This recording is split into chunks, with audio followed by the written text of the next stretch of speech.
Hey, it's Viviana and I'm back in the darkroom. I'm so excited. If this is your first time here, I'm a film photographer. I love film photography and everything that has to do with it. And if you've been here before, thank you so much for coming back. I'm super excited for this next workday and to share it with you guys. Like I said, I haven't been in here for about a month, but all for good reasons. The month of June, I had a really close friend of mine, Becca, visit me from California. She was here for 3 weeks, and of course, I took her photos while she was here. So that's what I have in this hand right here, 2 rolls of film. I shot these with both my Mamiya 645 1000S and my Rolleiflex T, and I love both cameras. And if the negatives turn out like I hope, you will see why I love shooting with these cameras. So while I figure out in what state my darkroom is in, because I haven't been here in weeks, I know I do have some chemistry, but I need to figure out if it's even still good to use. So while I do that, join me on the day that I shot these photos of my friend Becca in my backyard. And I'll see you once again, hopefully with great chemistry and a lot of concentration on my part, and because you need that when developing rolls of film. So I'll see you guys in just a bit.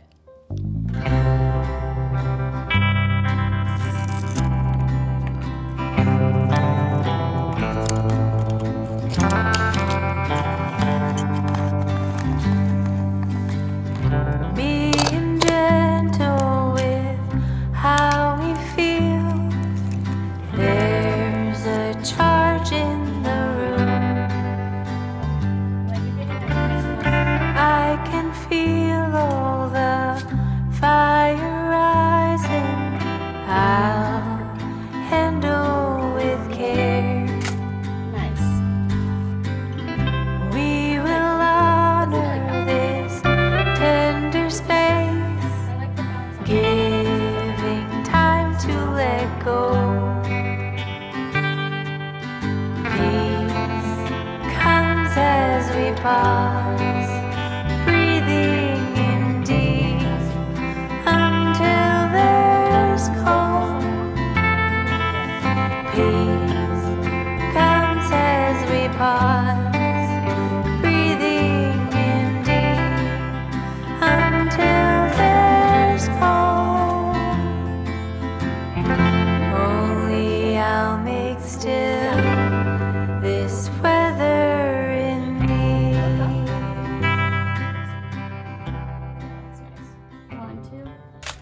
Got my apron on, did the chemistry. Now I just need to make sure the chemistry is at the correct temperature, which it was not, it was above. So I'm cooling down my water and my chemistry, and I thought this would be the perfect time to show you how you load your stainless steel with your film.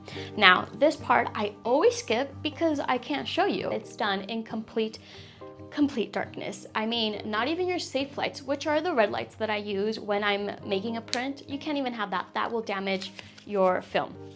Now, if you do have your film exposed to light before the chemistry, I'm sorry, it might not work out. When I say might, I mean it won't. So this is done in complete darkness. Now, my darkroom, I am so grateful that I can completely seal it from all type of light. So I don't need to use a black bag, which I'll put a photo here. This is what you use when you don't have control over your space and you do have light interfering.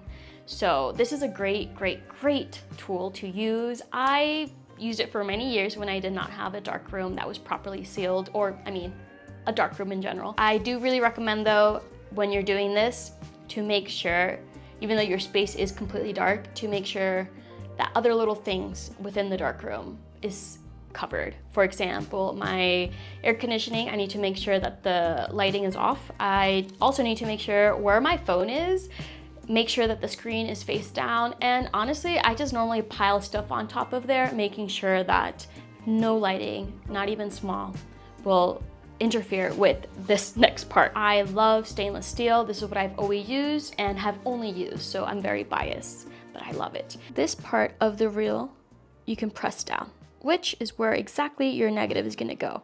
Now,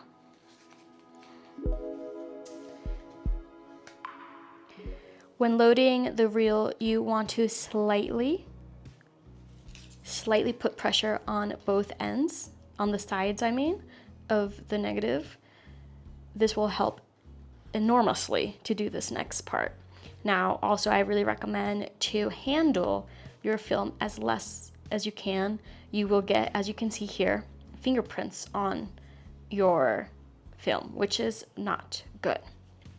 So, like I said, this is in darkness, so it's very, very difficult.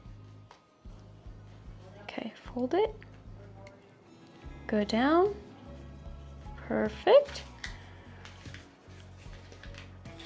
Throughout the whole thing, you want to bend.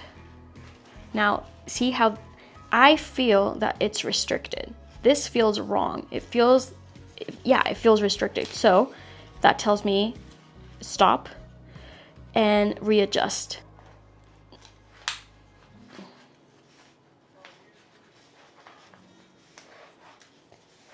This is a good sound. This is really good. Smooth. Now, just to double check, I recommend doing this, going back and forth. If it doesn't feel restricted or caught, you can keep going. This feels good. Always pressure on the sides.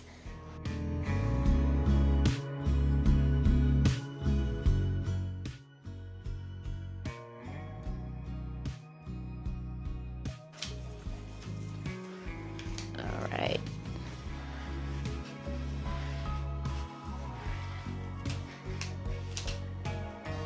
Done.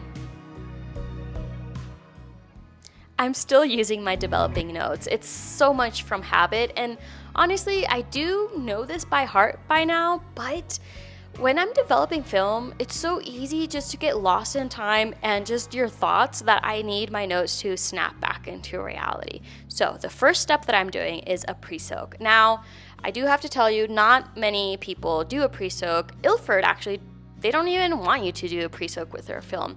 I still do because that's what I learned back in college, and I've never noticed any negative things because of it on my film. So with the pre-soak, I fill up the tank with 68-degree Fahrenheit water, and I let it sit for about a minute. And I love, love, love all of the really cool hues of colors that come out of the pre-soak. It's always a beautiful, different variety of blue. In this work day, I'm getting like this gorgeous navy blue. I love it. It doesn't get old, honestly. It's so weird. After the pre-soak, I'm doing the developer. I'm using Kodak Extol film developer, and I have been using this for a couple of years now, especially since I've lived in Mexico. It was because I had to.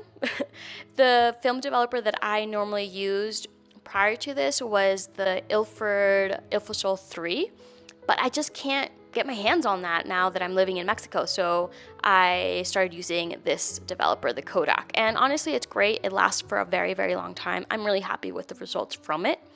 So with the developer, I'm going to agitate the film continuously for the first 30 seconds, then agitate for 10 to 15 seconds every 40 seconds. And to get the times that you need, the developing times, I would recommend checking out the Massive Developer Chart. And it's my go-to every single time. All you need to know to put in there is your film stock and your developer, and it gives you all these different charts. I'm using the stock version of the developer, so that does impact my developing times. After the 8.5 minutes, I'm going to pour back the developer into the container. Since this is not a one-shot developer, I can do that. Back when I used to use the Ilford Ilford 3, I would pour that one down the drain. I wouldn't reuse that.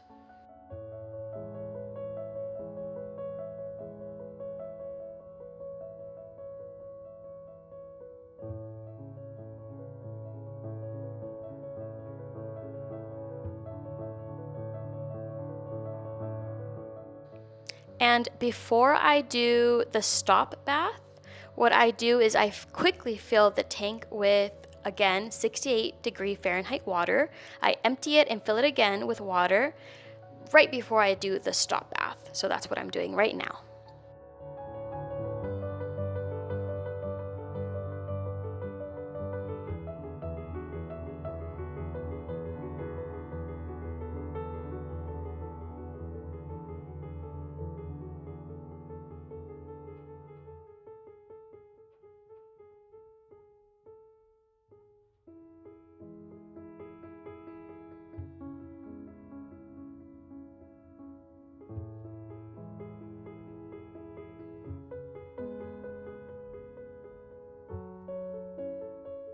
And I'm using Ilford Stop for the stop bath.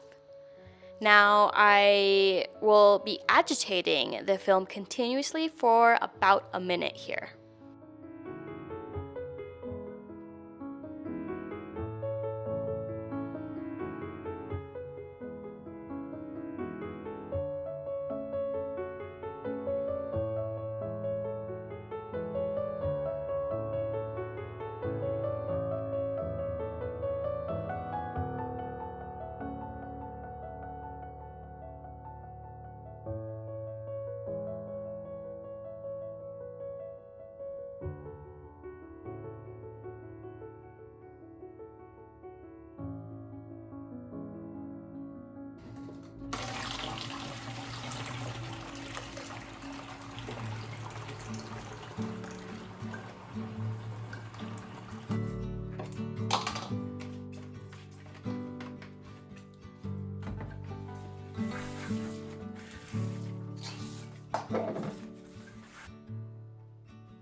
After the stop bath, it's the fixer, and honestly, you follow the same steps as you did with the developer.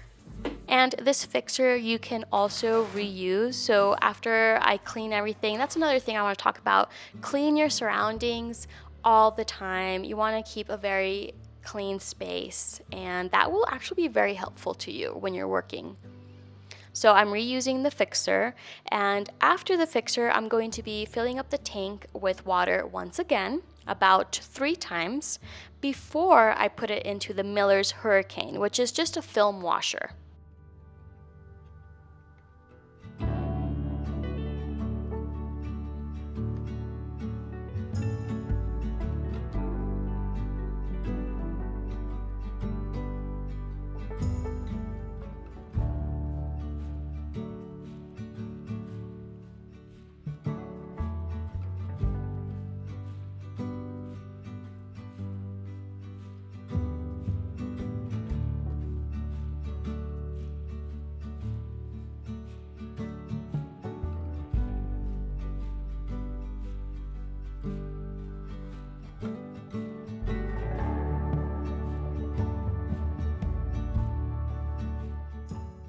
I'm going to have my film in here for about almost to 10 minutes. Yep, 10 minutes is good. Now, if you take your film out and it's purple, you need to keep washing that film. The fixer's not off, so that's something you need to keep an eye on. Now, my favorite and most important tool is this Kodak Photo Flow. Now, this is something that I very, very, very recommend to you.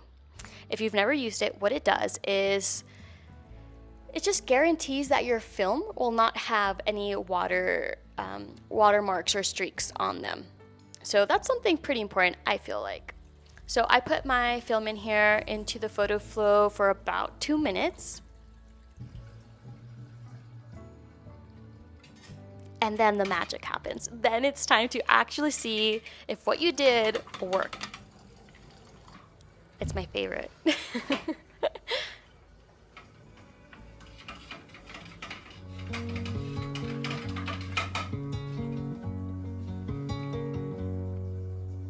Time undivided moves in circles, trapped like a wave in a tidal pool. Waves upon waves, the horizon in view, but out of reach.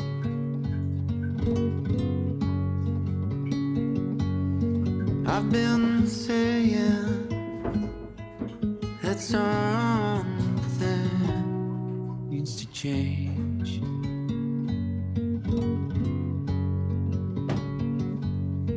I've been saying that someday I'll change.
I've been saying that something needs to change.